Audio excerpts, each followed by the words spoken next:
Hello, Emanuel Shahaf. Hello, hello. Identity, trying to reach a better solution from Israel. You're coming back from Europe. What exactly was the process of publishing there for the new coming book? We sat together in a little chalet in the woods in the Ardennes Mountains in Belgium, and together Emanuel with Taysir Abu Saada, my Palestinian partner, and Gerhard Reichsen, the Dutch editor, we sat together and worked on the book. Share with me what was the process of publishing this new coming book. It's going to be published. It's not published yet. First, I have to write it. We basically sat down based on the chapters that I provided in the beginning. Which is the plan of the Federation. The Federation plan. Gerhard interviewed us and recorded our responses to each and every chapter, and that response was recorded and then transliterated into text, transcribed into text, and the text was put into the draft to be worked on when everything has been gathered together. So we were working for a whole week, between 4 and 8 sessions of 45 minutes to 1 hour every day, and I hope the product is worthy. I'm sure it is. If you would have, together with Tas Abu Saada and Gerhard, the time to share the book, for instance, with Chuck Schumer, what would you tell him? Well, first of all, Chuck Schumer, in a big surprise, he didn't only call for elections in Israel, which is what got all the media wild here in Israel. He also mentioned the fact that there's a lot of support among young Americans for the one-state solution. And that was completely missed or purposely not broadcast by the media in Israel. And that's a very far-reaching step, although he said, of course, right away that he's not supporting the one-state solution. But he mentioned it, and by raising it and discussing it, he basically sent a signal. Okay, he sent the signal, guys, if you don't go for the two-state solution, this is what's in waiting for you. Okay, this is what I've been saying for a long time. Let's speak about an alternative. Okay, because even if you want the two-state solution, that's the way to go. Now, if people see that the one-state solution is coming up, maybe they'll go to the two-state solution, which of course I'm not in favor of. But the fact that the one-state solution is on the agenda gives us an entry point to push our federation proposal also among the American jury. Because Chuck Schumer basically is implementing and saying to the audience, to the progressive side of the Democratic government or party, hey, I hear you.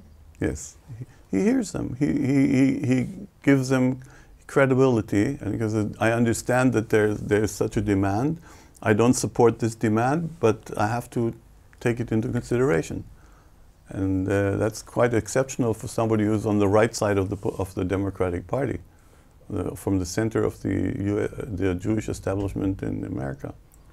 What do you think about what is happening? Who is winning, who is losing in what is happening in the Gaza Strip regarding the last actions of the IDF in Shifa Hospital? We're winning little and losing big.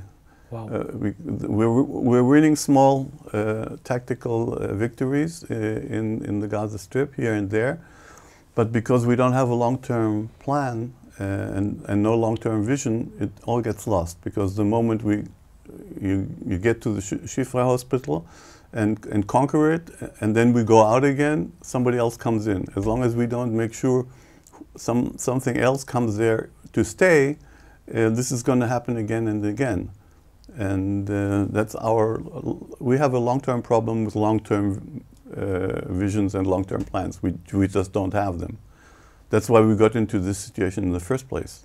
So basically, when the IDF forces and the special units of the Israeli army are getting back to Shifa after they conquered Shifa a few weeks or a short month ago, and yet they're fighting against resilience of Hamas terrorists, it means that they have to do it again and again. If we don't stay there or don't put somebody else there instead of Hamas or instead of us, they're going to come back and again and again. But any long-term solution will demolish the coalition of Benjamin Netanyahu. There are going to be elections, and he's saying, well, elections now means that Sinwar wins. Well, let's face it, the issue has always been what's the long-term plan for Israel vis-a-vis the Palestinians. And avoiding that for so many years has gotten us what happened on the 7th of October. Okay? So we're just continuing the pain. We're just going to continue to suffer as long as we don't deal with this issue in some kind of long-term plan. And when generals in the Israeli army are facing towards the leaders, the political leaders, what kind of issue would that reflect? Well, first of all, the army without a long-term vision, without a long-term plan by the politicians, is just going around and in circles and repeating what it has done. If the army doesn't know where this is all going to end, they're just going to get more and more problematic, and there's going to be a breakdown. There already is a breakdown in army discipline, because they don't know what's in store for them. They don't want to just hang around, because they get a lot of bad publicity, some of it very rightfully so, and the whole world looks at the Israeli army as an army which is doing terrible damage to civilians mainly. Do you think it's a breakdown in the Israeli army? Well, it's the first. This is the beginning of a breakdown. It's the beginning of a breakdown. It's not a total breakdown yet, but there are indications. And what could happen if no long-term solution is going to be rising? Is there any chance, for instance, for the people that were kidnapped to come back home? I think the chances for the kidnapped to get home is getting smaller by the day, because as long as there's no long-term vision out there for anybody to address, it's very difficult to come to terms with Hamas. Because Hamas, needs, as long as Hamas doesn't know where this is going, Hamas can't close it down, and neither can we. Throughout the chapters of the new coming book, any solution that you would share with Benjamin Netanyahu, Benny Gantz, Gallant, Deri, the top Israeli politicians, what topic, what chapter would you tell them, take this chapter, read it deeply at home, and bring it to the new coming elections in Israel in the coming year? I think the opening statement, which basically describes or will describe, based on what we're proposing, federation as an alternative solution to the conflict. Although I'm afraid that the gentlemen you mentioned aren't anywhere there.Ethey're not. Even what happened on the 7th of October will not set them straight. I'm afraid there's nobody right now in the political scene who will have an open ear. They would say the one-state solution might end the Zionist idea and ideal as we know it. We're afraid. We ended the Zionist idea the way we know it when we didn't give up the territories we conquered in the Six-Day War. Okay, it was clear to some people like Yeshayahu Leibovich, Professor Yeshayahu Leibovich already then, and to some others too.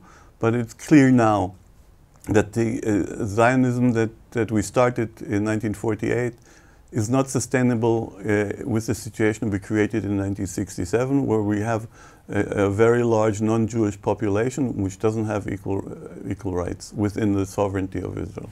And if you would share this chapter with Abu Mazen and other Palestinian leaders, do you think that they would find in their heart any place to the one-state solution for the new Israel? It's definitely something that will sound agreeable to them. Not every aspect, of course, but Abu Mazen has said repeatedly that if we won't give up on the occupation, that he'll start proposing a one-state solution. And there's a lot of support the Palestinians had a one-state solution a long time ago. It's not exactly the same one-state solution that we're proposing, but it's out there. And like Chuck Schumer said in America, where there's beginning to be a lot of support among the young people, there's going to be more and more support for this in Palestine as well. Towards the end of this report, Emanuel Shahaf, as always, some good news that you would like to reflect. I think the best news is that the book is coming, is going to be ready within a few months. And I think that book will make a big difference because by then also the way the situation is developing, a one-state solution will become much more apparent to many people. I'm not sure that everybody will connect to it, and there's going to be a lot of concerns, but at least we'll discuss it, and I think the book will be a big contribution to that.